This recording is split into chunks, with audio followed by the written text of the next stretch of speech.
بسم الله الرحمن الرحيم. السلام عليكم ورحمة الله وبركاته. ازيكم يا حبايبي؟ عاملين ايه؟ يا رب دايما دايما تكونوا بخير وفي اتم صحة وفي اسعد حال ان شاء الله. عايزة اقول لكم النهاردة هنعمل رز اقتصادي جدا ومغذي جدا وهيعجبكم جدا. ان شاء الله. انا معايا بصلتين اهم بحمرهم. ممكن تقولي بقى ايه، رز سمك، ممكن تقولي رز بالكاري او رز بالكركم. اللهم صل على سيدنا محمد. بس بصراحة هتعملوه دايما وحلو وموفر. النهاردة قعدت ارغي بصراحة في التليفون فالوقت سرقني. انتوا عارفين التليفون طبعا ده اكبر سرق لي الوقت. فالمهم يعني قلنا نعمل بقى رز كده على طول اوام اوام وهيعجبكم جدا جدا.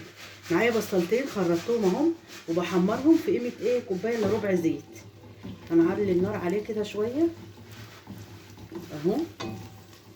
قبل ما البصلة بتاعتنا تحمر وتاخد لون حلو هنرجع لبعض تاني واقول لكم نعمل ايه بقى جنبيها، حاجه نحدق بيها كده. بصوا يا حبايبي، معايا بصله وقرن فلفل وكام فص توم. هضربهم في الكبه الاول ينعموا معايا. دي كده ايه، حاجه هنحدق بيها زي القوطه المخلله كده. ادي يا حبايبي ضربنا قرن الفلفل مع حطيت قرن واحد، على اللي بيحب حاجه حاره ممكن يزود، بس هو قرن واحد كفايه. اقول ان الفلفل حراق. حطينا ضربنا الفلفل مع البصلايه مع الثوم لما نعمناه بالمنظر ده، وبعد كده هنحط عليه القوطه ونضربه هو كمان. اهو حطينا القوطه اهي، هنضربها هي كمان. ادي يا حبايبي ضربنا القوطه اهي في الكبه. بصوا تقلت ازاي، تقيله ازاي. في حته هنا خشنه شويه، عشان طبعا انا ما ضربتهاش في الشفشه بتاع الخلاط عشان ما تنعمش قوي، انا عايزاها خشنه شويه اهي. هنحط لها الملح اهو، ونحط الخل ونحط الكمون.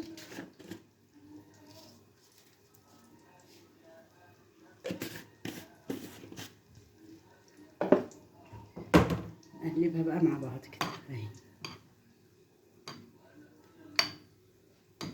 مش قادره اقول لكم دي بقى بتبقى جميله قد ايه، بالذات مع الرز بالتقليه او الكبسه او الرز بالكاري. حاجه بتبقى جميله كده، حاجه جميله جميله فعلا. عملنا كده ايه الحاجه اللي هنحدق بيها اهي، خلصنا منها اهي الحمد لله. نعمل بقى، نيجي للبصله، نشوف البصله بتاعتنا، نقرب الكاميرا عليها كده اهي. بصوا البصله احمرت وبقت جميله اهي. هنحط لها الميه. ادي يا حبايبي حطينا اهو البصله احمرت. هنحط الميه بتاعتنا اهي قيمه لتر وربع. فانا هعمل حوالي كيلو رز. نسيب الميه بتاعتنا دي تغلي. قبل ما تغلي بقى نحط التوابل، نعلي النار كده. نحط السبع بهارات اهي، معلقه كمون،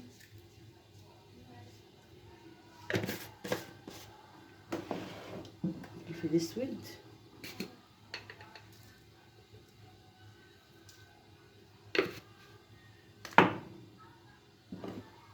كركم،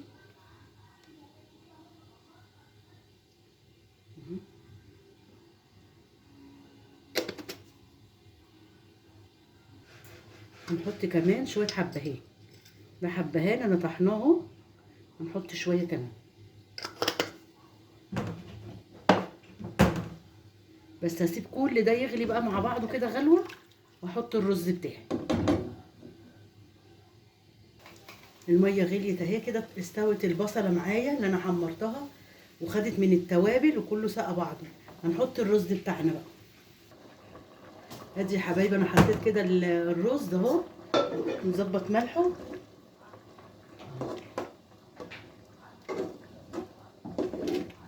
غطيه بقى ويستوي.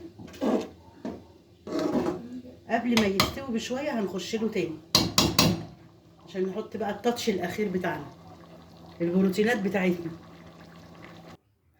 ادي يا حبايبي الرز بتاعنا اتشرب اهو، بس فاضل عليه تكه بسيطه. التكه دي بصوا اروح بقى عاملين حفره هنا وحفره هنا حفره هنا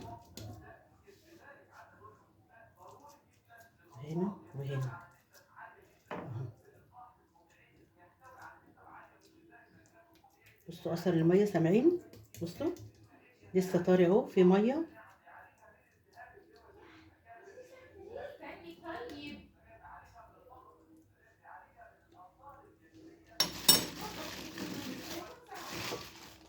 حط بضايه في كل حفره من دول.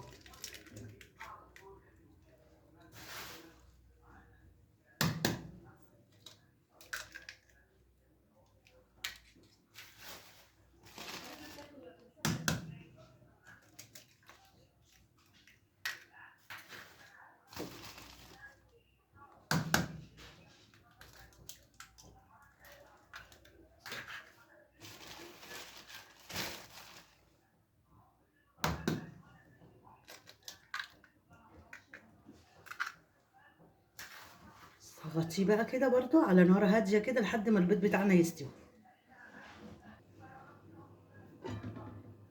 ادي يا حبايبي عملنا احلى رز.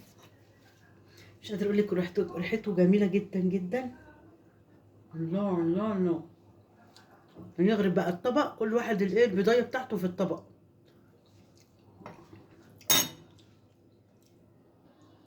ادي يا حبايبي عملنا احلى رز وعليها البيض. بصوا ما شاء الله بقى طعمه بيبقى خرافه.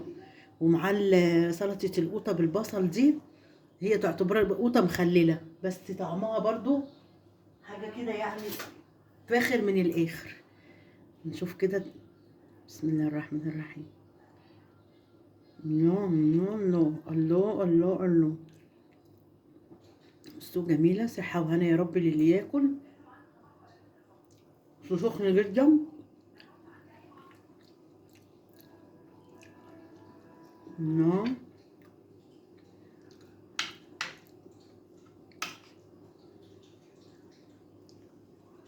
احلى لايك من ايديكم لاختكم من يوسف. السلام عليكم ورحمه الله وبركاته.